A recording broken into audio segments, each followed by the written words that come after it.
Bhagavate Vasudevaya.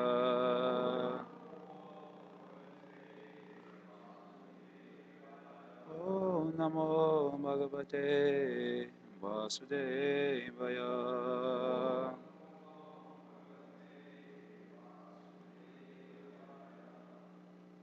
Srimad Bhagvatam, Canto 5, Chapter 18, Text 22.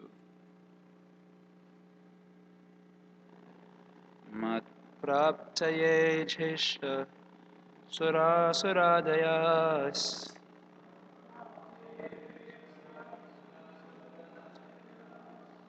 tapyanto ugram tapa indriyedya.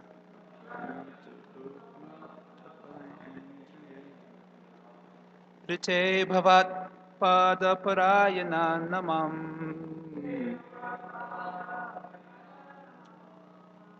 vindantyaham tvad dhridaya yutochita.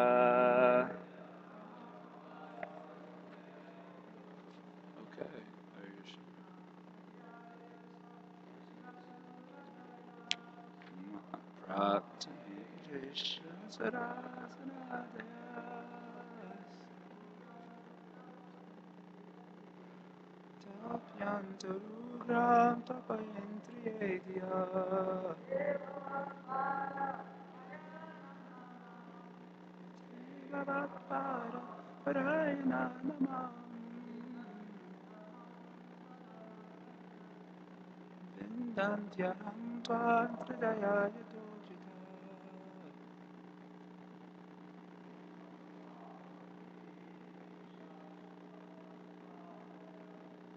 Praptaye jesha surasuradayas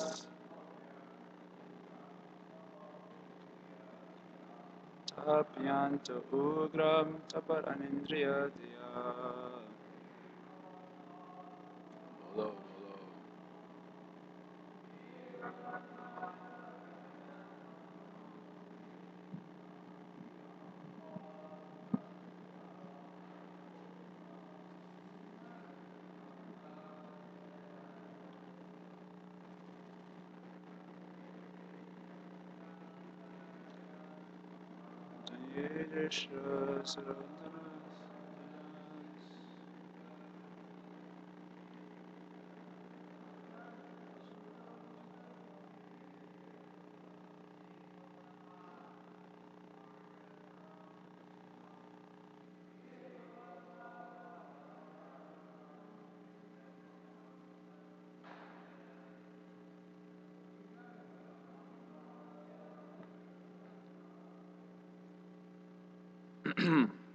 Okay.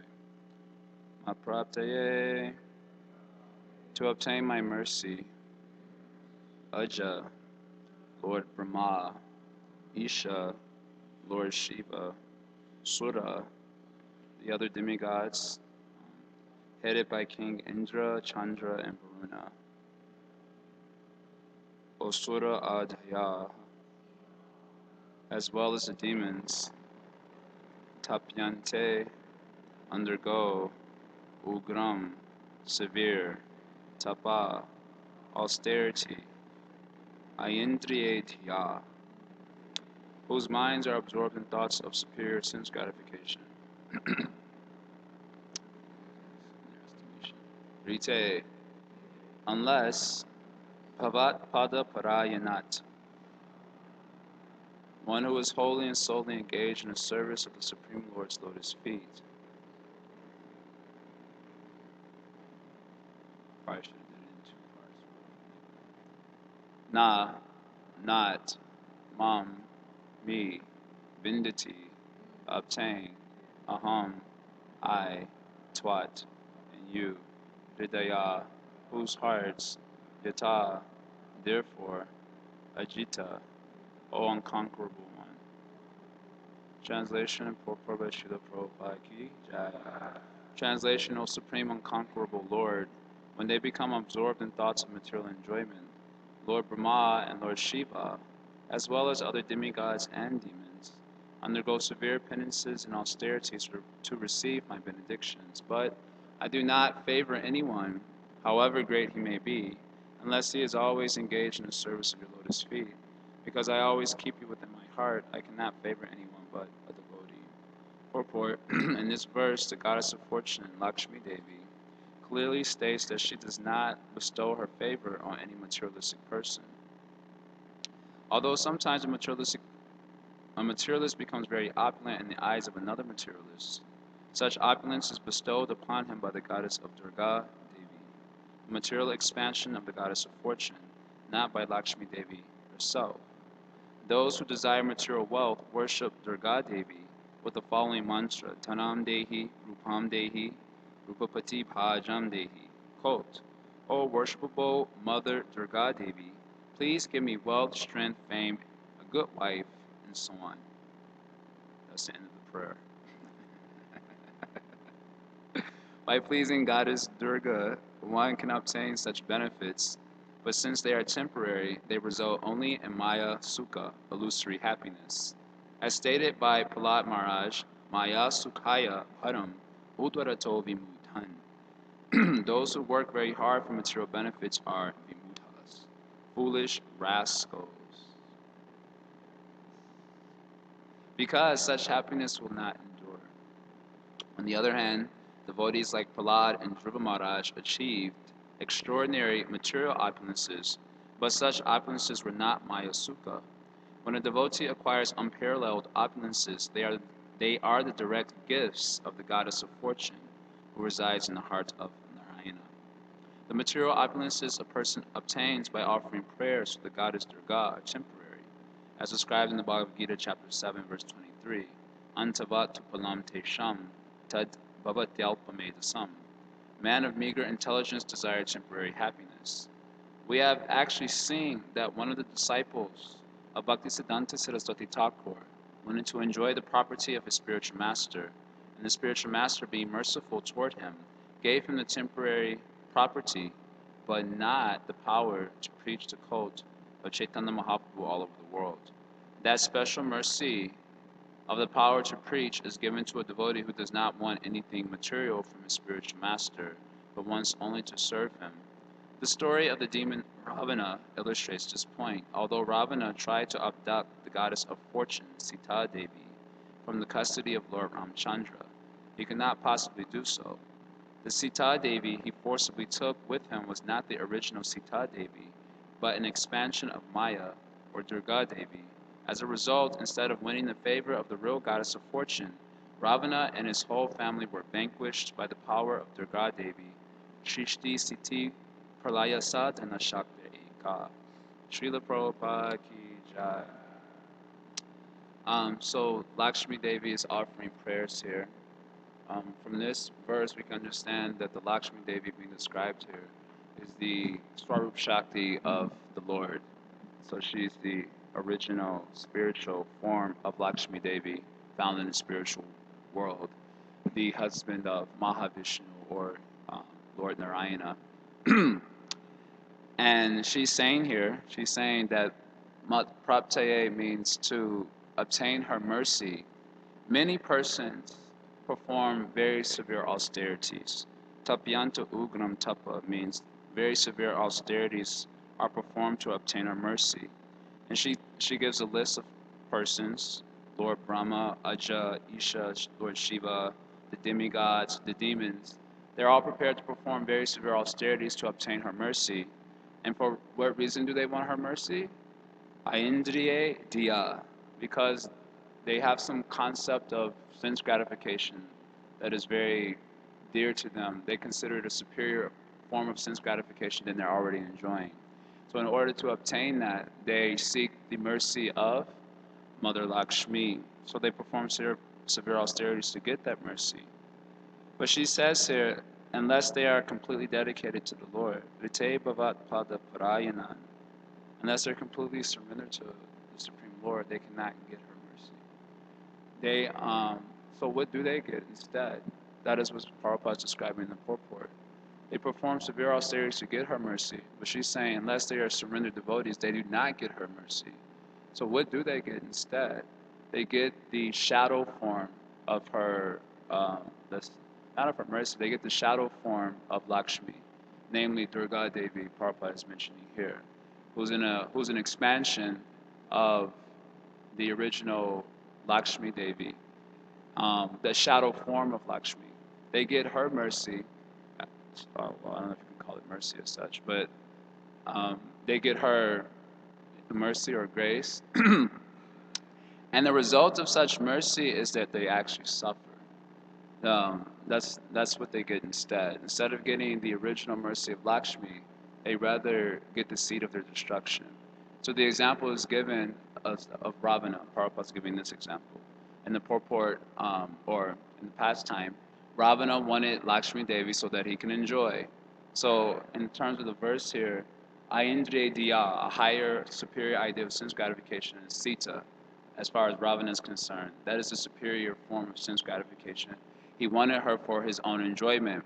So he performed a very dangerous austerity of kidnapping her. It's dangerous because it's going to kill him, of course. It's the seed of his destruction. And did he get Sita Devi? No. Instead, he got the shadow form, a Chaya form of Sita instead. And so he thought he had grabbed something substantial, but what he had grabbed was not Sita, but rather the seed of his destruction. And then later on, that Sita, that shadow form of Sita, he could not also enjoy, and it ended up being the destruction of his whole kingdom when Ramchandra came to get her back. So this is the idea here, that someone has a superior idea of sense gratification that they want to achieve, and they approach Mother Lakshmi to get that. But rather they get something else. They get the seed of their destruction. Um, so Prabhupada's quoting this verse from the purport, Maya Sukhaya Paramudaratovi Mudan. In order to actually get the goddess of fortune, one needs to be on the spiritual platform, which is only obtainable by surrendering to Krishna, Bhava Padaparayana. No one can get the descent of the Lord Swarup Shakti, her mercy, without being surrendered to God. So whatever they get is just a material shadow, a substanceless resemblance of the real thing. And because it's insubstantial, it is ultimately dissatisfying. Lord Chaitanya, when he was traveling through South India, he met one Brahmin who was a great devotee of Lord Ramchandra. And he would be so absorbed in meditation on Lord Ramchandra that one time Lord Chaitanya went to his house for taking prasadam. And the Brahmana hadn't brought the prasadam in time. So Lord Chaitanya was like waiting. So he finally went to this Brahmin and said, what's going on with the lunch? Prasadam's coming. He said, first I have to wait for Lakshman to come back from the forest with all the preparations. And then at that time I can make the lunch and serve it out to you. So it is described that Lord Chaitanya was very pleased by this Brahmana seeing his level of absorption in the pastimes of Lord Ramchandra as a Ram Bhakta. So later on, being lost in you can say delirium of sorts of deep meditation on the Lord, this Brahmana goes into great anxiety when he comes to the point of his meditation where Lord Ramchandra has kidnapped Sita. And he becomes very distraught and very depressed, and he can't focus, he can't make the lunch for Lord Chaitanya and so on. So Lord Chaitanya has to assure him that Ravana has not actually taken the real Sita, but rather he's taken a shadow form of Sita. And then he quotes a verse there that I used to like a lot. Apakriter vastu nahe pakriter gochar vede puranete e kahe narantar. He says, apakrita vastu, spiritual substance, is always beyond the jurisdiction of matter. Apakrita gochar.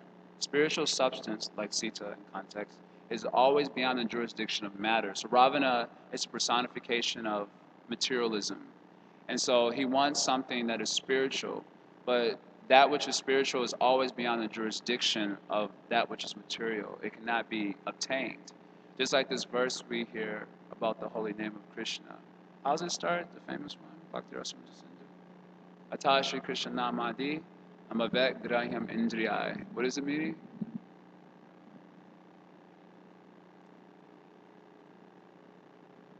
Yes, the transcendental name, qualities, pastimes, etc. of Krishna are always, they cannot be captured or vibrated by the material tongue. Only those who are endowed with a sevam muk and a great service enthusiasm can beginning with chanting the name of Krishna so on, can actually hope to obtain the spiritual thing. So Krishna's adokshaja beyond sense perception, so also are his spiritual energies. So they cannot be captured or obtained by those who are materialistic persons. So Ravana is the personified materialism. And he thought he had captured Sita, but he didn't capture her because she's completely spiritual. She's beyond his jurisdiction. So rather what he got was a shadow form. And that shadow form became the seed of his downfall. Maya Sukhaya Param Udarato Vimudam. Prabhupada's quoting this verse in the purport. The verse says Maya Sukhaya Param.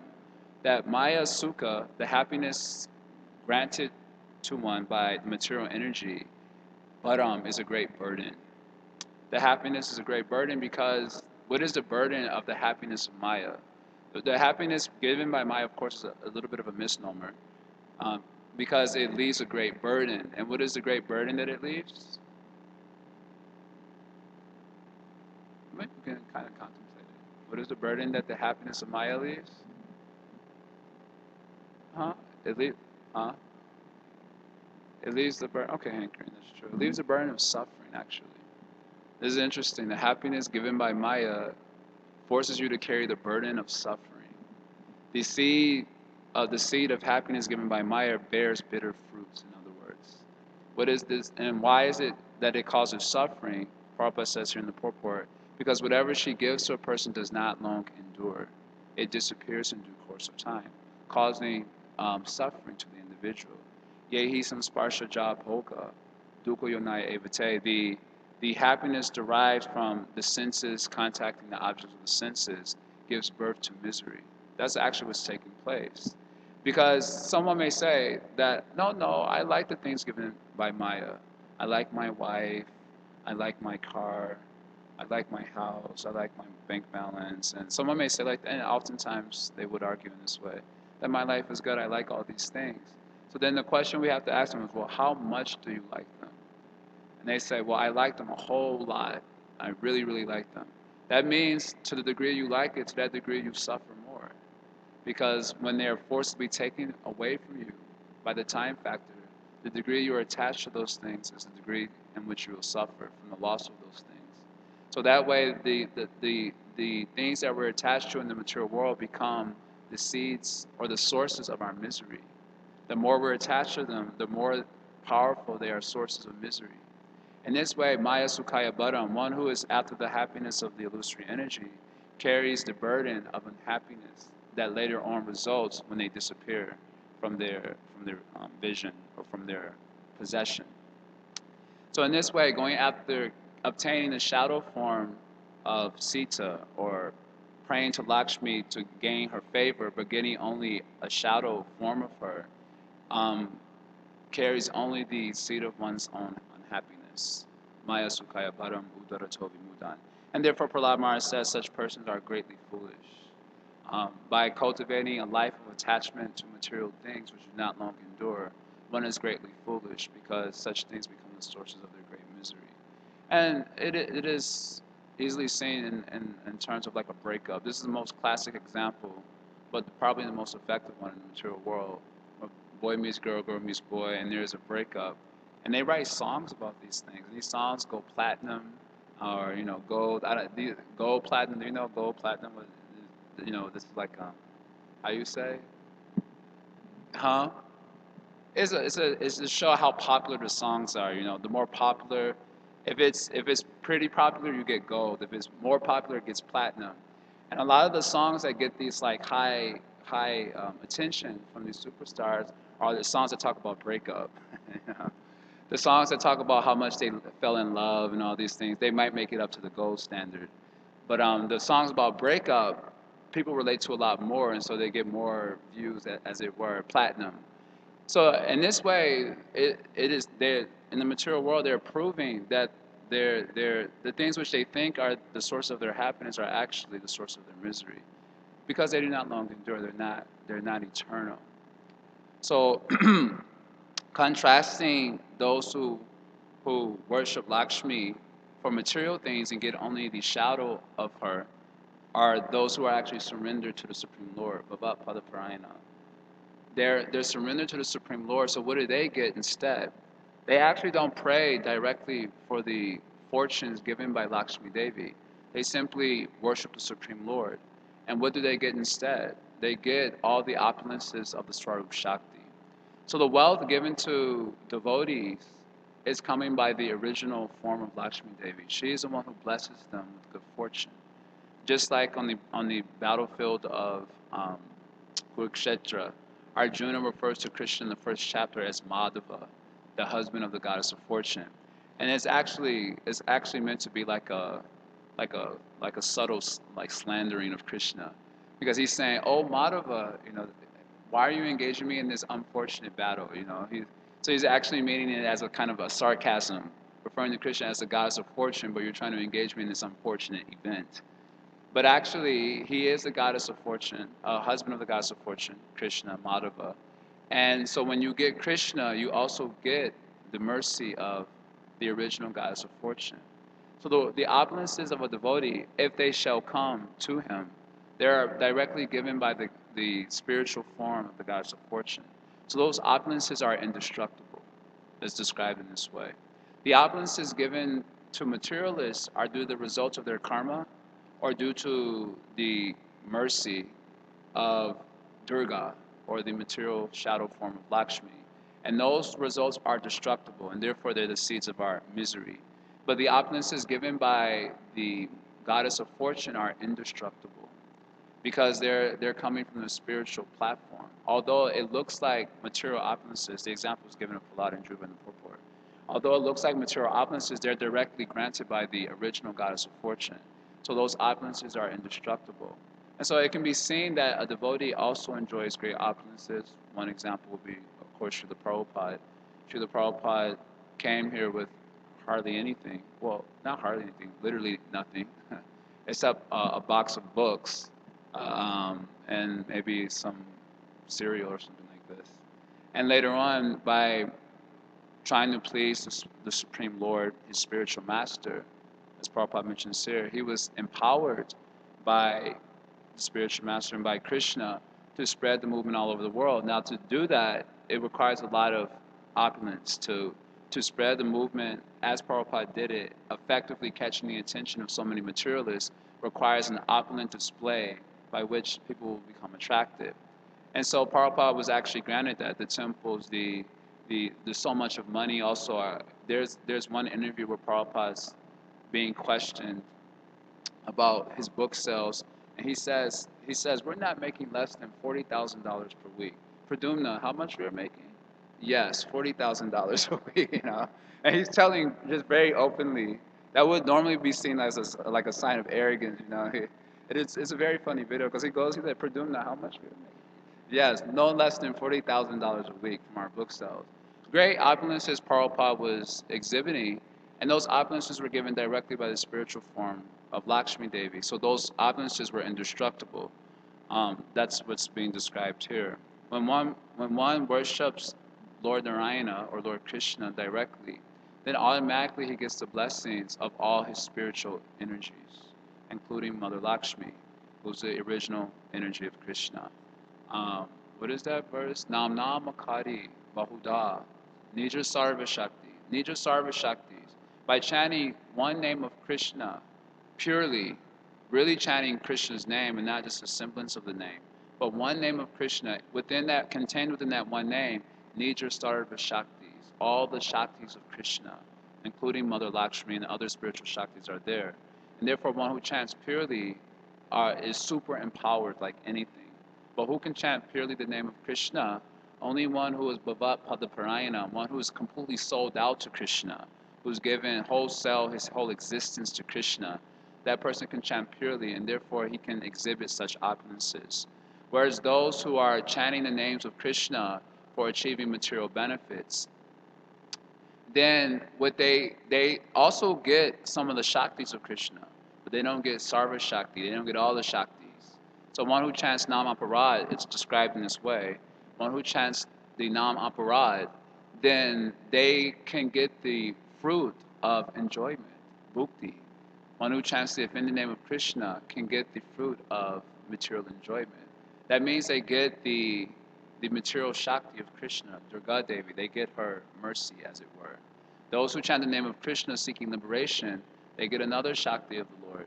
But those who chant the name of Krishna, having given themselves wholesale to Krishna, not even seeking the benefits of his potencies, in that one name of Krishna, all the Shaktis are contained. And such a person can easily perfect his life.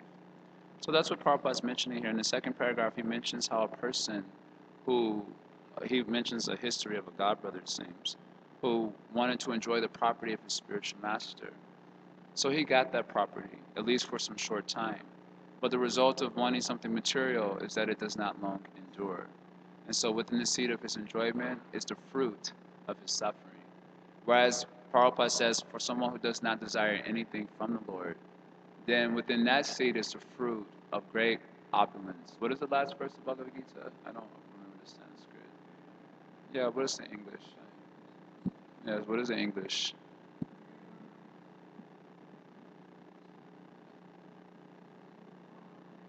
All opulences. Wherever there is a devotee of Krishna and Krishna, in that place is present all opulence, victory, morality, and there's another one, fourth one.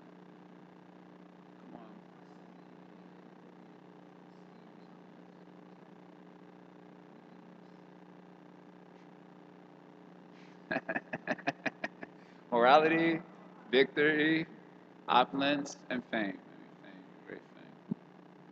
You gotta freshen up in our Bhagavad Gita, huh? This is a very famous verse of Bhagavad Gita. We don't even know it. It's a little sad. So this is the result of actually giving oneself wholesale to Krishna. Great opulence just comes to one without even wanting it. And of course, the greatest opulence that comes by getting the mercy of the Swarup Shakti of Krishna is prema. That is the greatest opulence. So it may be seen that someone who is wholesale giving himself to Krishna does not possess great opulences in terms of the material idea of what it is. They don't live in a big house and have great opulences. There are many Lord Chaitanya's associates were very simple-minded individuals, householders, many of them, and they had very little. I often last year. Bhajranarayana Prabhu, Bhajranarayana Prabhu came and gave a presentation here about how ISKCON is expanding all over the world.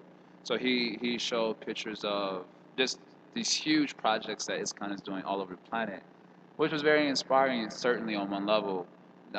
It shows how ISKCON is doing great benefit for the world today, and it was showing the great opulence of ISKCON also in the presentation.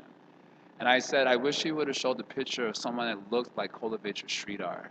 You know, Kolavechra Sridhar has so many holes in his clothes that it was like the holes had holes. You know, I mean, he was so poor, and his house had so many holes in it.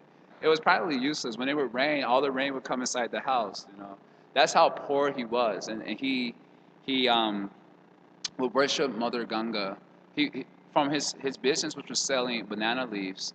Now in Bengal, there are banana trees everywhere. You know, anyone can just pull a banana tree, a leaf off the tree and use it. So he was making a business out of selling banana leaves. How could he get any customers? Why would they go to him when they can just go to a tree and get it themselves? But yet he is making such a business, and he was making something like 10 paisa a day. We don't even know what that means. You know, that's how little it was. 10 paisa a day is probably less than 1 penny. And he was giving 50% of that to the worship of Mother Ganga. So he was such a poor Vaishnava. In terms of externally speaking, he didn't seem to exhibit great opulence. But he had one powerful opulence gifted to him by the Swarup Shakti of Krishna, which is her main treasure, and that is the treasure of prema. So due to the influence of his prema, he would stay up the whole night screaming the names of Krishna. You know, Krishna, Krishna. The whole night he would be doing that in the ecstasy of prema. And all his neighbors would be getting greatly disturbed. They would say, due to his great hunger, he is screaming throughout the whole night. We need to go, you know, either go feed him or get him out of here because he's keeping us whole night because of his hunger pains. They were thinking that way because they could not recognize the real opulence of a devotee. The real opulence being his pure attraction to Krishna, which is the real gift of the Swarup Shakti. In fact, when the Swarup Shakti of Krishna bestows material opulences, the devotee may think himself cheated. Ayendra Prabhu used to say many times, it would be funny, that we're chanting the holy names of Krishna to get the mercy of Krishna Swarup Shakti and the descent of Prema. And he says, so therefore, when someone from our kirtan outside, if someone gives us $5, we should think that Krishna is laughing at us. I'm chanting your name to get prema, but instead I got $5 instead. So I've been cheated by the Supreme Lord in this way. Devotees many times will have such devotional sentiments that even if they are to get great material opulences, in their humility they say, what is this material opulence? I'm devoid of love of God. So what is the use of such opulences? So that means that the real gift of the Swarup Shakti is pure love of God. And therefore we should not take it as necessarily, we should not take material opulences as necessarily indicative of the Supreme Lord's mercy. Oftentimes when people consider Prabhupada a pure devotee, they made that consideration on the strength of external considerations. He spread Krishna consciousness all over the world, the big temples with so many books distributed, and so on. And this is certainly true because it is also mentioned in the CC Kali Kalera Dharma, Krishna Nama Sankirtan, Krishna Shakti Vinanahe Parapavartan, that unless you're empowered by Krishna Shakti or Swarup Shakti, that you cannot spread Krishna consciousness all over the world. So generally people take these external features to be the only, or as the main criteria for someone being a pure devotee. So unless you're able to do something on the level of Prabhupada, then you're not a pure devotee. And this is a very neophyte understanding, because if that was the criteria, then Lord Chaitanya's followers are also neophytes then, because it's not saying that they were spreading Krishna consciousness all over the world. In fact, Lord Chaitanya himself must not be that powerful, because he also didn't spread Krishna consciousness all over the world. And also, all the avatars of Lord Vishnu must not be that powerful either, because they also didn't spread Krishna consciousness all over the world. So if that was the only criteria alone, as indicative of a pure devotee, then we're practically devoid of a line of pure devotees. And obviously no one thinks in that way.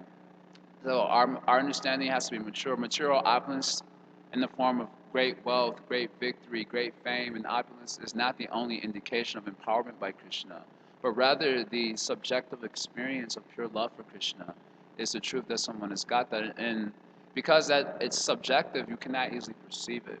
So it may not always be perceptible how someone has actually gotten the mercy of the Swarup Shakti of Krishna.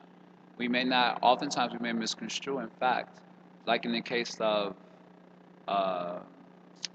Pradumna, Pradumna Mishra.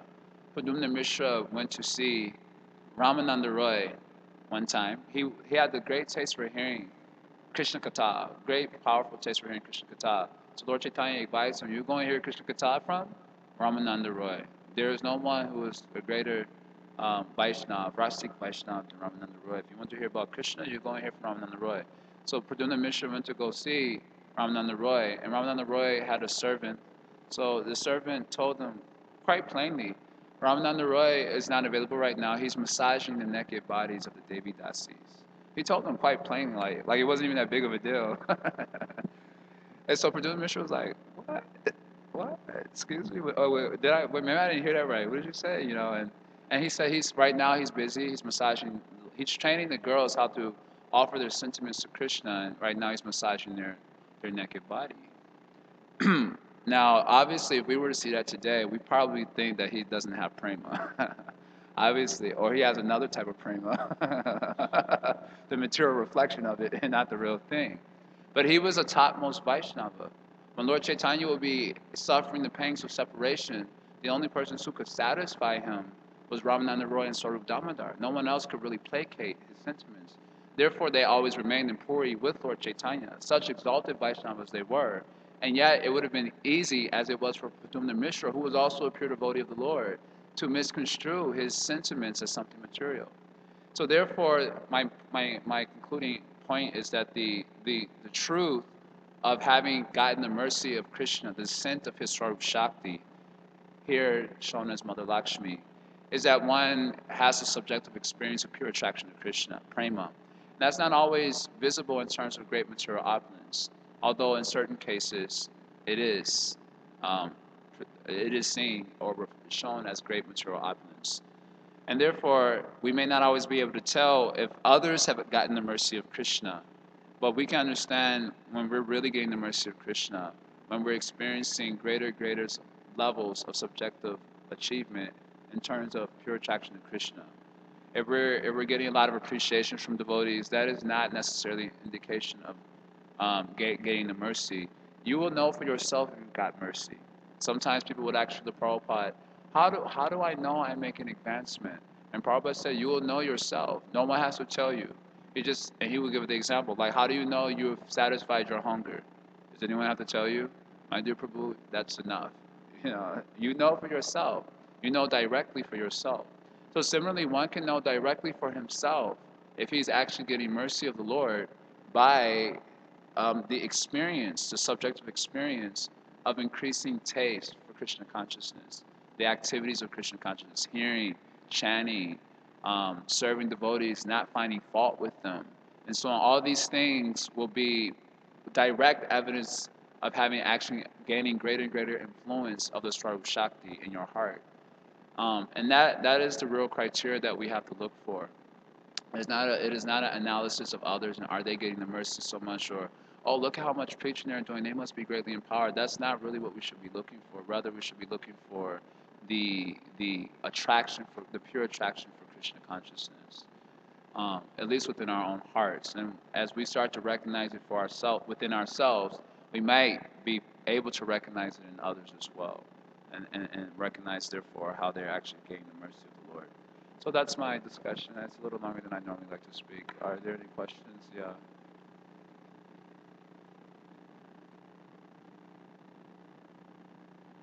Oh, okay. So,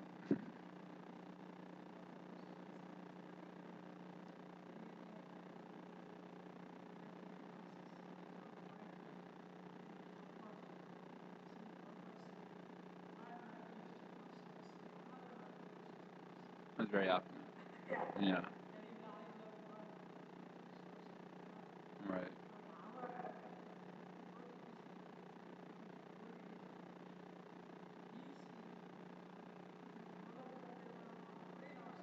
Mm-hmm.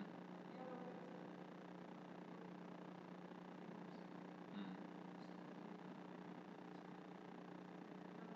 Yes. Thank you.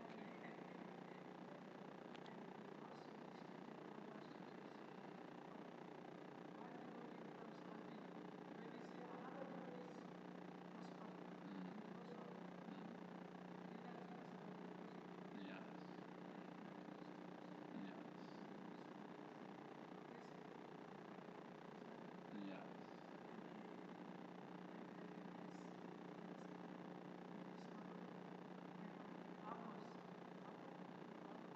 Yeah. The fluid. Yeah. Yes. Yes.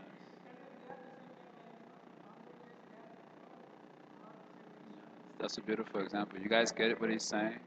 He's saying that the Krishna's flute is getting the benefit of the, the taste of Krishna's lips on a daily basis. And because he's descending from the bamboo trees, because the flute is made out of bamboo, huh? He's descending from the bamboo trees, so the bamboo trees feel proud to see the flute is getting the nectar of Krishna's lips on a daily basis. They feel that they're benefited in that way.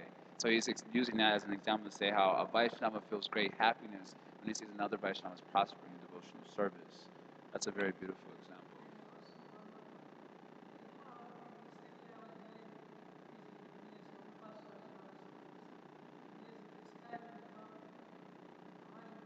Mm-hmm.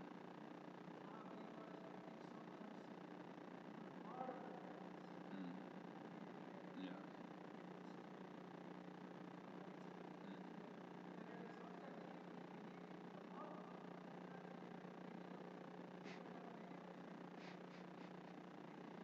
Yes. Because no food can satisfy the fire of prema that was burning his existence. Just like this example is actually given in the Brihabharatamrita. I was going to use that, but I didn't use it today. It's described that just as when you're suffering from the fire of hunger, and the fire of hunger is very strong in your body, then no type of opulence can satisfy you. When there's great hunger, the fire of hunger in your body, if someone offers you like a coat, you don't feel very pleased. Even if someone offers you diamond rings, if you're starving like anything, that's not satisfying to you. So similarly, because the devotees of Krishna are always burning up with the fire of prema, no material opulence has the power to actually attract their attention. And therefore, even if the Lord gives them great, great opulences, that is not sufficient. Um, so such is the influence of pure love of God. Thank you for those examples. That was nice. Yeah, I see. There isn't a microphone.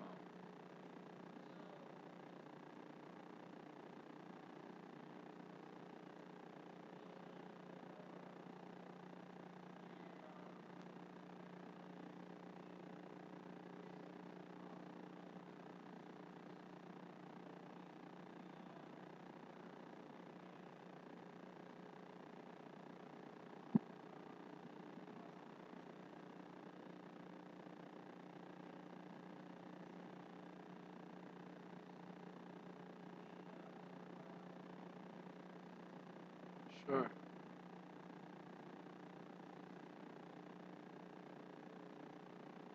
Sure. Yeah.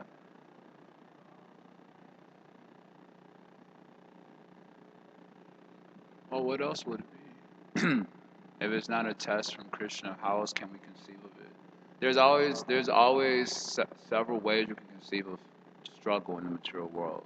You can look at it as the result of my karma, and you can look at it as bad luck, providential arrangements, just bad luck. You can see it as Krishna's mercy. I mean, there's only so many ways you can conceive of suffering in the material world. Yeah, okay, so misery is his fault. I'm suffering because of this person and so on. That doesn't make you more Krishna conscious. So for devotees who want Krishna consciousness, they will conceive of life in a very specific way. Therefore, sometimes when the question is asked, well, how do I know if it's Krishna or if it's my karma? It's like, what difference does it make? As a devotee of the Lord, we always will conceive of it as Krishna's arrangement because that makes us Krishna conscious. So it doesn't really matter if it's my karma. Even if it is my karma, karma is ultimately coming from Krishna, the super soul, who distributes the fruits of one's fruitive activity in this world. So ultimately, it's Krishna anyway. And because we want to become Krishna conscious, we can just conceive of it as so then someone may say, well, how is that not just a mental adjustment? And the answer to that is, it is a mental adjustment when you're having transcended the stage of anarchana vritti. But it's useful because it helps you to control your mind. Because the mind is essential for our progress towards the goal of life. We do need things that will help us to keep our mind under control. In fact, in the 11th canto, chapter 26, the Avanti Brahmana, no, not chapter 26, the chapter where the Avanti Brahman chapter, I forget which chapter it is, 23 or something. He makes a point that all the processes of yoga, charity, religion, piety, all these things are simply meant to keep the mind under control. Because the mind is so crucial for our further progress. So before we've transcended the stage of anarchana vritti, then to conceive of things in that way is somewhat of a mental adjustment, but it's useful. So what's the problem in that? It's useful.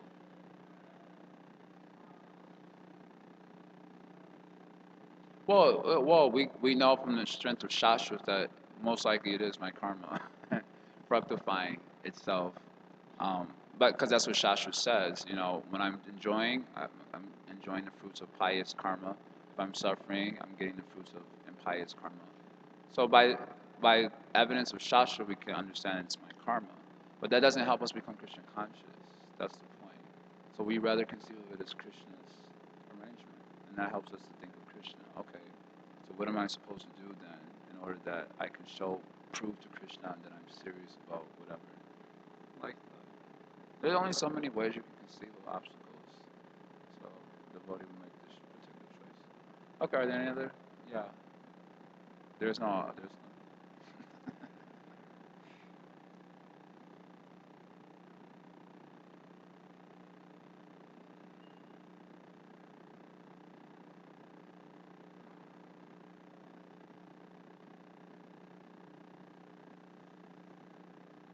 Uh, is there, the question is it a reason I mentioned Navriti as a reason for Krishna?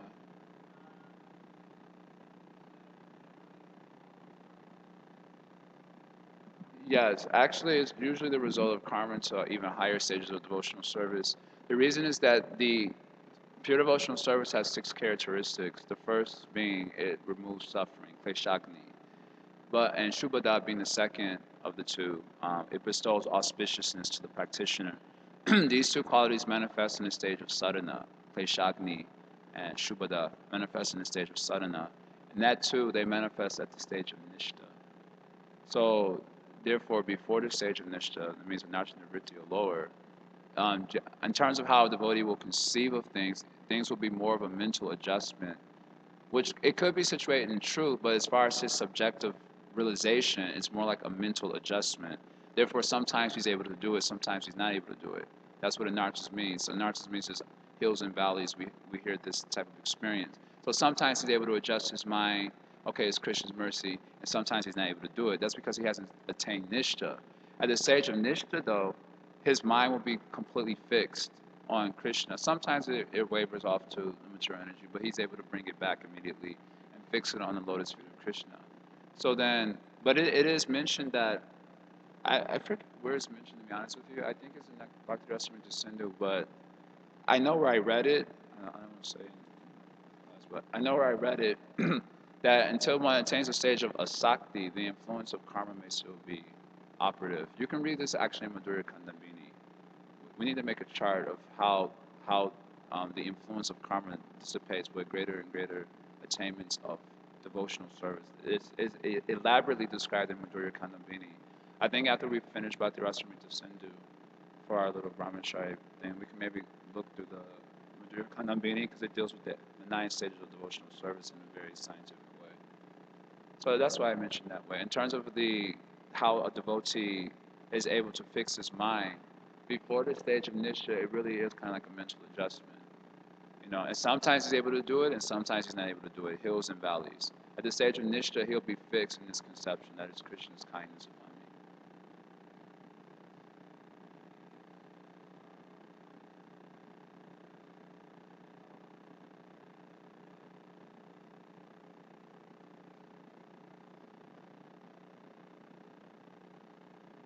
But it doesn't change. It doesn't all change right away. It's like saying by chanting Hari Nam, you'll be freed from all material contamination. That's true, but it doesn't happen instantly. It happens with greater and greater degrees. You got to continue to take the medicine. So just like it says, when the spiritual master takes all the karma, it's not like it happens right away. It happens as you follow his instructions and make progress in spiritual life. Your karma is dissipating. So we should not conceive of it romantically, and with the idea that everything is going to just dissipate. It's like a total blank slate, and now everything. It happens as you surrender to Krishna. This point is made by Srila Bhaktisiddhanta in an essay called Initiation to Spiritual Life. It's his opening statement, in fact, that the experience of the disciple depends on his degree of surrender to the spiritual master, and therefore the experience is not the same for everyone. He makes that point. Otherwise, if it were the same for everyone, then it would be like a blank slate program from everyone. But Srila Bhaktisiddhanta says that the experience is not the same for everyone. It depends on their own surrender to the spiritual master and subsequent progress in spiritual life. So when it says that karma is dissipated, we shouldn't conceive of it in a romantic way.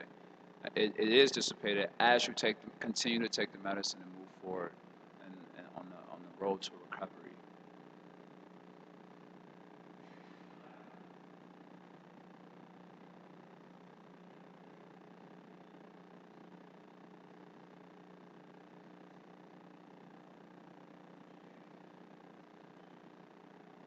Sure.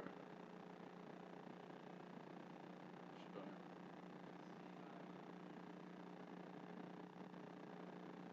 Yeah, that's true.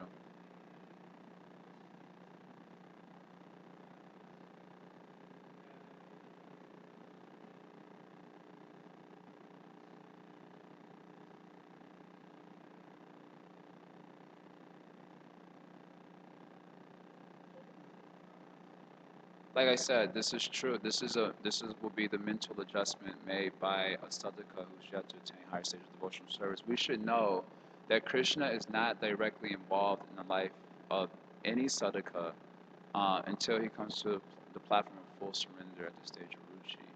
That's mentioned by Bhaktivinoda Thakur in his very first song of Sharanagati, that Krishna hears the prayers of one who's completely surrendered. Surrender begins, of course, at the stage of bhajan kriya, but it's considered completed at the stage of ruchi. Not completed in the sense that now, after ruchi, you don't surrender, but it means that surrender is fully erected. The stage of surrender in which Krishna can begin to dance is fully erected at the stage of Ruchi. And then by further progress in devotional service, you will invite the actors onto the stage of your surrendered heart at the stage of Bhava and Prema. So full surrender happens at the stage of Ruchi, at which time one has a direct relation, or Krishna, Nandana, Brajendra Nanda and Krishna directly hears your prayers. But that's discouraged us because Lord Chaitanya is more merciful than Krishna. He hears the prayers of everyone. Therefore, his influence is certainly there acting. And that is certainly true. So we do have these experiences in the beginning of our devotional service where it's obviously some direct intervention of the Supreme Lord, at least apparently so. And we have no reason to doubt that as well. But then, sometimes it happens, not sometimes, most of the time, it happens that that's an experience in the beginning of devotional service, like Christians giving you a little peekaboo in order to keep you inspired. But then later on, it's like a whole host of anarchists start coming up, all sorts of attachments that I thought I got over start coming up. And then one's like, what happened? Did Krishna abandon me? It's like, well, no, he didn't abandon you. He gave you a little peekaboo so you can get a little inspired. And then after that, he closed the curtain and said, okay, now how much do you really want that? You know, it's just like, I don't know. What's a good example? It's like someone you want a particular like diamond. Someone shows you that the diamond is just behind the curtain, and you start like salivating, like, wow, it's so close. And then he closes the door. It's like, but if you want this, you gotta do this. So it is certainly the case that in the beginning, you might get a little bit of how you say a swish, a swoop, a mercy, in the beginning to um, how you say nourish a certain enthusiasm in Krishna consciousness, and then after that you may experience a flood of anarthas that come up, and then you got to work, you got to do the work and do the work. So my point is that we shouldn't romanticize about what it means. Otherwise we have a romantic idea, based on some nice experience in the beginning. That's wonderful. Roll with it. While the good times are coming, let them come. But then when the bad times come up, also when you have to really deal with your lack of internal development, when it becomes quite apparent to you that I can't stop finding fault with devotees, I can't, I'm not feeling happiness from my devotional activities. And when those things start coming up, one should not think, well, maybe Krishna's just left me. Well, maybe Krishna just gave you a peekaboo in the beginning. Now you got to really work hard to see if that's what you really want. He wants to see if that's what you really want as well. So that's why I'm speaking of it in those terms. In an ideal world, we don't live in an ideal world. In an ideal world, we have those nice experiences in the beginning, and they keep on going all the way until we get to the goal of life. That's in the ideal world. In the real world, the general experience is something nice in the beginning, then a long life of struggle, and then perhaps for a rare few, they take the struggle until it pays dividends in the form of pure Krishna consciousness. Otherwise, we hear so many stories of devotees who can account for such experiences and later on leaving. And then we get bewildered. Why did they go? Because you got to see what is it that we're really wrong. Krishna consciousness is the long haul. It's not, a one-time experience. God intervened, and okay, great, fantastic. Now what are you going to do with that? So like that. I speak in less romantic way, dry philosophy and so on. But I think it's realistic enough so we don't be too much an illusion about what the process is going to be. It is a road of struggle. Spiritual life is a life for people who are very courageous because you have to deal with your inner life in ways that you probably never dealt with it before. In the material world, it's easy to neglect our inner life. We just drown ourselves in intoxication, illicit sex, and frivolity. And that way we never have to deal with our inner life. And then when given the opportunity to do so, many people shy away from it because you might not be happy with what you see. So the enter into spiritual life proper takes a great courageous person because it's dealing with a lot of things we don't want to have to deal with, aspects of ourselves that are very frightening, oftentimes.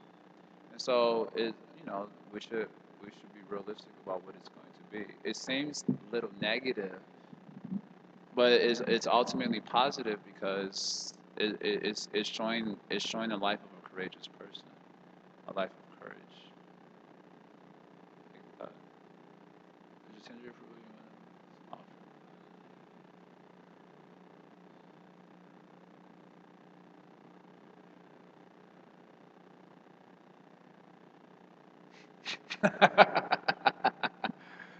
Did you hear that?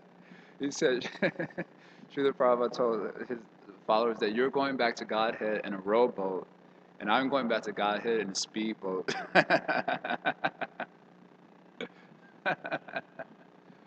A rowboat with holes in it.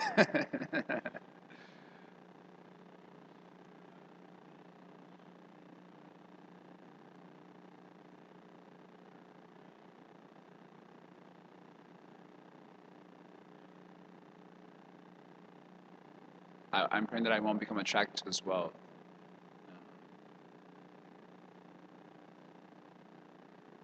Yeah, there's two energies of God that Maya always uses, and she doesn't have any reason to use anything else because they generally always work, and that's wealth and the attraction to the object of sex desire, whichever it may be. These two things always work. Devotee may be going full speed ahead. He may have caught a rowboat from Srila Prabhupada, and he's going full speed ahead. And with that comes other side benefits. This is called Bhakti Tarangini, and the language of Madhurya Kandabini, riding the waves of Bhakti. Because by doing Bhakti, you start getting things like worship, name, fame, opulence. These things come by progress in devotional service. These are obviously side benefits, but they do come up. And then one who is not fixed on the goal of life, he tries to ride those waves of Bhakti. This is going good. This is going good, and then he falls. And it always works. These two things are always quite effective. Send some money, send some the object of sex desire. So one definitely has to be careful. We have to pray like Srila Prabhupada. If we're not burning with the fire of prema, and therefore nothing can satisfy us externally, then we're always in danger.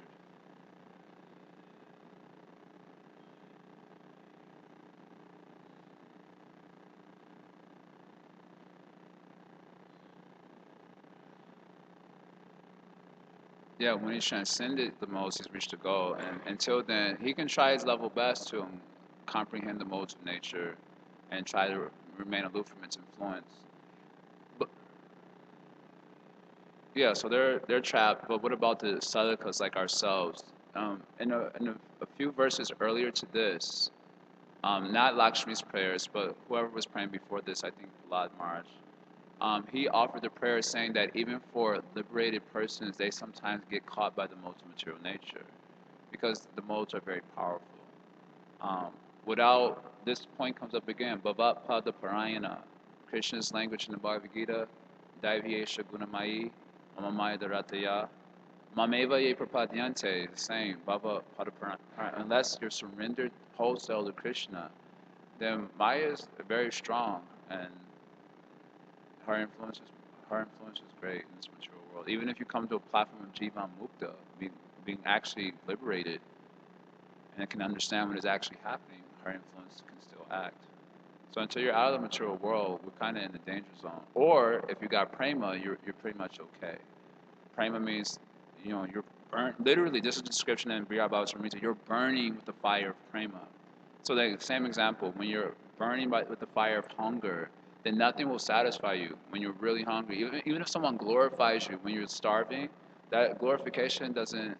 It might be attractive for like 5 seconds, but then your hunger pains keep you focused. Your hunger pains keep you focused on eating. So similarly, when someone's burning with the fire of love of God, that fire keeps them focused on Krishna, who's the only thing that can satisfy that fire or remove the burning sensation in the heart. So unless we got that going on, then we're in the danger zone, certainly, and expect troubles along the way. So it's 8:30. I thank you all for tolerating me this morning. Sorry, I didn't speak as succinctly as I normally do. I usually finish by 8 o'clock. I got a little late today. Srila Prabhupada ki jai.